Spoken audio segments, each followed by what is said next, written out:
नमस्कार दोस्तों, मैं हूं अंजलि। मेरे चैनल पर आप सभी का बहुत बहुत स्वागत है। अगर आपको मेरी यह वीडियो पसंद आए तो मेरे ऐसे वीडियो और भी वीडियो देखने के लिए मेरे चैनल को सब्सक्राइब करें, साथ ही बेल आइकन पर प्रेस करें ज़रूर, ताकि आपको मेरे न्यू वीडियो की जानकारी मिलती रहे। तो दोस्तों, आज इस वीडियो के माध्यम से मैं आप तक लड्डू गोपाल की एक छोटी सी कहानी आप तक पहुंचा रही हूं। तो दोस्तों, ये छोटी सी कहानी हमें जीवन में बहुत कुछ सिखाती है, तो इसे अंत तक जरूर देखिएगा। तो वीडियो शुरू करने से पहले आप सभी कमेंट बॉक्स में जय श्री कृष्णा लिख दीजिए। तो वीडियो शुरू करते हैं। लड्डू गोपाल कौन है? श्री कृष्ण के बाल स्वरूप का कैसे पड़ा यह नाम, जाने अद्भुत सच्ची कहानी। श्री कृष्ण को लड्डू गोपाल नाम से जाना जाता है। श्री कृष्ण के इस बाल स्वरूप की सेवा किसी एक बच्चे की तरह ही की जाती है। लड्डू गोपाल की प्रतिमा के एक हाथ में लड्डू है और उनका यह बाल स्वरूप बहुत ही सुंदर और अद्भुत लगता है। श्री कृष्ण के इस मनमोहक स्वरूप के पीछे एक सच्ची कहानी है। आइए जानते हैं श्री कृष्ण का नाम लड्डू गोपाल कैसे पड़ा। सबसे प्यारे सांवले सलोने मेरे लड्डू गोपाल। श्री कृष्ण का बाल रूप यानी लड्डू गोपाल की प्यारी सूरत देखते ही भक्तों के मुख से यही बात निकलती है। घर में लड्डू गोपाल को रखकर उनकी सेवा करने वाले लोगों को तो लड्डू गोपाल से एक विशेष प्रकार का लगाव होता है। आप भी अगर घर में लड्डू गोपाल को रखकर उनकी सेवा करते हैं तो आपको यह बात जरूर पता होनी चाहिए कि भगवान श्री कृष्ण के बाल स्वरूप का नाम ही लड्डू गोपाल कैसे पड़ा। आखिर लड्डू गोपाल की प्रतिमा हाथ में लड्डू थामे हुए क्यों होती है? आइए जानते हैं श्री कृष्ण के बाल स्वरूप का नाम लड्डू गोपाल पड़ने की क्या कहानी है। श्री कृष्ण ने भक्त का भोलापन देखकर धारण किया बाल स्वरूप। श्री कृष्ण के बाल स्वरूप लड्डू गोपाल से एक कहानी जुड़ी हुई है। एक पौराणिक कहानी है कि ब्रज की भूमि पर श्री कृष्ण के परम भक्त कुंभन दास रहते थे। कुंभन दास हमेशा ही ठाकुर जी की भक्ति में लीन रहते थे। कुंभन दास का एक बेटा था रघुनंदन दास। रघुनंदन बहुत ही सरल और भोला था। एक दिन कुंभन दास को एक नगर में प्रभु श्री कृष्ण का कीर्तन करने वाला बुलावा आया। कुंभन दास पहले तो अपनी श्री कृष्ण की भक्ति को छोड़कर नहीं जाना चाहते थे, लेकिन फिर लोगों के समझाने बुझाने पर कुंभन दास मान गए और कीर्तन करने के लिए चले गए। जाते जाते कुंभन दास ने अपने बेटे रघुनंदन को जिम्मेदारी सौंपी कि वे रोजाना श्री कृष्ण को भोग लगाने के बाद ही भोजन करें। कुंभन दास के चले जाने के बाद रघुनंदन ने खाने से भरी थाली श्री कृष्ण की मूर्ति के सामने रख दी। रघुनंदन इतना बोला था कि उसे लगा कि श्री कृष्ण स्वयं अपने हाथों से खाना खाएंगे, लेकिन थाली यूं की यूं भरी रह गई।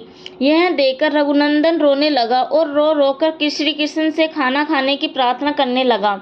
यह देखकर श्री कृष्ण बाल स्वरूप धारण किया और थाली का भोजन खत्म कर दिया। इसके बाद जब कुंभन दास पर घर वापस लौटा तो उन्होंने अपने बेटे से भोग लगवाया हुआ प्रसाद मांगा, लेकिन रघुनंदन ने बड़े ही भोलेपन से कहा कि ठाकुर जी ने सारा भोजन खा लिया। यह सुनकर कुंभन दास को लगा कि शायद उनके बेटे रघुनंदन ने सारा भोजन खा लिया है और अब झूठ बोलकर बचना चाह रहा है। इसी तरह कुंभन दास जब भी कीर्तन करने जाते अपने बेटे को श्री कृष्ण को भोग लगाने के लिए कहते थे। रोजाना भोग का प्रसाद नहीं बचता था और पूछने पर रघुनंदन ने वही बात दोहरा देता था कि सारा भोजन श्री कृष्ण ने खा लिया। इसके बाद एक दिन कुंभन दास ने लड्डू बनाकर भोग की थाली में रखी और बेटे रघुनंदन को भोग लगाने के लिए कहा। कुंभन दास छुपकर देखने लगे कि आखिर सच क्या है। उस दिन भी यही हुआ। रघुनंदन ने श्री कृष्ण को खाना खाने के लिए आमंत्रित किया।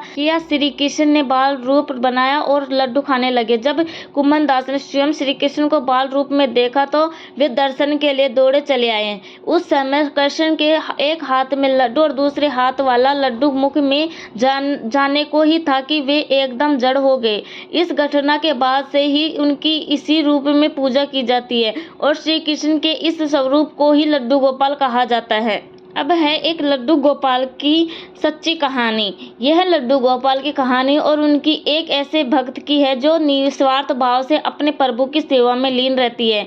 अनजाने में ही सही, लेकिन वो कुछ ऐसा कर जाती है जो सिर्फ एक सच्चे भक्त की भक्ति ही कर सकता है और फिर श्री कृष्ण के बाल स्वरूप लड्डू गोपाल की अपार कृपा उस पर बरसाती है। तो चलिए अब इस कहानी का आरंभ करते हैं। एक समय की बात है, एक गाँव में दो वृद्ध स्त्रियां रहती थी। दोनों का इस जगत में कोई नहीं था। वे दोनों ही एक दूसरे का सहारा बनकर बड़े प्रेम भाव से रहती थी। हालांकि धर्म से दोनों अलग थी, लेकिन विचार से एक थी। उनमें से एक महिला हिंदू धर्म की थी और दूसरी जैन धर्म की थी। दोनों अपने अपने धर्म के हिसाब से प्रभु की आराधना किया करती थी। उनमें से हिंदू धर्म की महिला थी, उसने अपने घर के मंदिर में ही श्री कृष्ण के बाल स्वरूप लड्डू गोपाल को बड़े प्रेम भाव से विराजमान किया हुआ था और उन्हें प्रतिदिन एक बालक के प्रभात भांति प्रांत काल नहला धुलाकर सुंदर वस्त्र और आभूषण आदि पहनाकर तैयार करती थी। वह उन्हें एक बालक के समान ही मानते थे, इसीलिए कहीं भी बाहर जाती उनके लिए फल खिलौने आदि चीजें लेकर आती थी और प्रेम पूर्वक उनके भोग लगाते थे। इसी तरह से वे दोनों महिलाएं एक दूसरे के परस्पर सहयोग से अपना सुख में जीवन व्यतीत कर रही थी। वो दोनों जब पूजा पाठ एवं सभी कामों से मुक्त होती थी, तब बचा हुआ समय एक दूसरे के साथ सुख दुख बांटते हुए व्यतीत करती थी। तीर्थ यात्रा जाने का सवाल। कुछ समय बीतने के बाद श्रावण मास में हिंदू महिला को तीर्थ यात्रा पर जाने का अवसर मिला। तब उसने अपनी अति प्रिय उस जैन धर्म की महिला से भी चलने के लिए कहा, क्योंकि वृद्धावस्था अधिक होने के कारण वह चलने फिरने में थोड़ी असमर्थ थी। इसीलिए उसने जाने से मना कर दिया और कहा कि मुझे चलने फिरने में परेशानी होगी, इसी कारण तुम्हें भी तीर्थ यात्रा में विघ्न हो रहेगा। तब वो हिंदू महिला उदास मन से तीर्थ यात्रा पर अकेले ही जाने के लिए तैयार हो गई और जाते वक्त उसने उस जैन महिला से कहा, सखी, मैं 1 माह के लिए तीर्थ यात्रा पर जा रही हूँ। मेरे आराध्य श्री कृष्ण बाल स्वरूप लड्डू गोपाल का ध्यान रखना, उन्हें बिल्कुल एक बालक की तरह स्नेह देना, प्रतिदिन स्नान आदि कराकर सुंदर वस्त्र आभूषण पहनाकर भोग लगाना। उस जैन महिला ने सब बातें सुनी और बोली कि हाँ सखी, तुम चिंता मुक्त होकर तीर्थ यात्रा को जाओ, मैं तुम्हारे लड्डू गोपाल का भली बातें ध्यान रखूंगी। इतना सब बातें बताकर वह महिला तीर्थ यात्रा को निकल गई और जैन महिला ने सारा कार्यभार अपने अधीन में लिया और बड़े उत्साह और उमंग के साथ सुबह उठकर खुद नित्य कर्म से निवृत्त होकर लड्डू गोपाल के स्नान की तैयारी में लग गई। उसके बाद जब वो उन्हें लड्डू गोपाल को नहाने लगी तो वह उस महिला की नज़र लड्डू गोपाल के पाँव की तरफ पड़ी तो वह दंग रह गई, क्योंकि उनके पैर मुड़े हुए थे। उसे लगा कि उनकी वजह से उनके पाँव टेढ़े हो गए हैं। इसका मुख्य कारण यह था कि उस महिला ने जब भी उन्हें लड्डू गोपाल को देखा था, वस्त्रों और आभूषण से सुसज्जित देखा था, तो वो इस बात से अनभिज्ञ थी। लड्डू गोपाल घुटनों के बल पर बैठे हुए थे, उनका बाल स्वरूप ऐसा ही है। वह बहुत परेशान हो गई और सोचने लगी कि मैं अपनी सखी से क्या कहूँगी। उसने इतने विश्वास के साथ मुझे ये जिम्मेदारी दी थी और मैंने लड्डू गोपाल की देखभाल सही से नहीं की।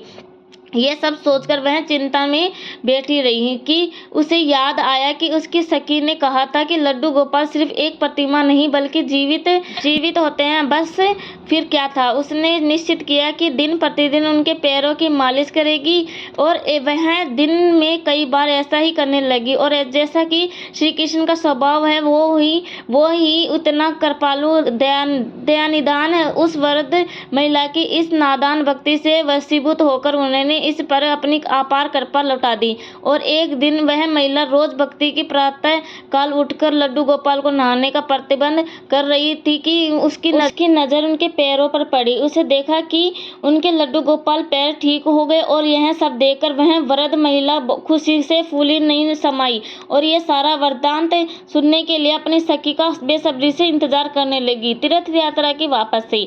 कुछ समय पश्चात जब वह हिंदू धर्म की महिला तीर्थ यात्रा पूर्ण करके वापस आई तो सबसे पहले वो अपने लड्डू गोपाल के दर्शन को ललित थी और जैसे ही उसने लड्डू गोपाल को देखा तो आश्चर्य में पड़ गई। उसने देखा कि लड्डू गोपाल खड़े हुए थे। उसने सोचा कि शायद यह उसके लड्डू गोपाल नहीं है और अपनी सखी के पास जाकर ये सब पूछा। तब उस जैन धर्म की महिला ने सारा वृत्तांत उसे सुनाया। उसकी बातें सुनकर हिंदू महिला समझ गई कि ये सारा खेल उस मुरलीधर कृष्ण कन्हैया का है और दौड़ी दौड़ी लड्डू गोपाल के पास पहुंची और उनके चरणों में गिरकर बोली, हे मेरे कन्हैया, हे मेरे मुरलीधर, उसकी दया की कोई पराकाष्ठा नहीं है। आपकी कृपा का कोई भी सानी नहीं है।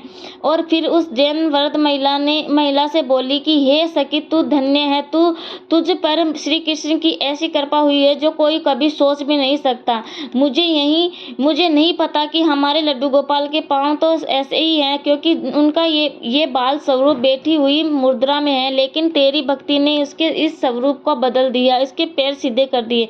जय श्री कृष्णा। तो दोस्तों, बोलो वृंदावन बिहारी लाल की जय, राधा रानी सरकार की जय। जय श्री कृष्णा। कमेंट बॉक्स में राधे राधे।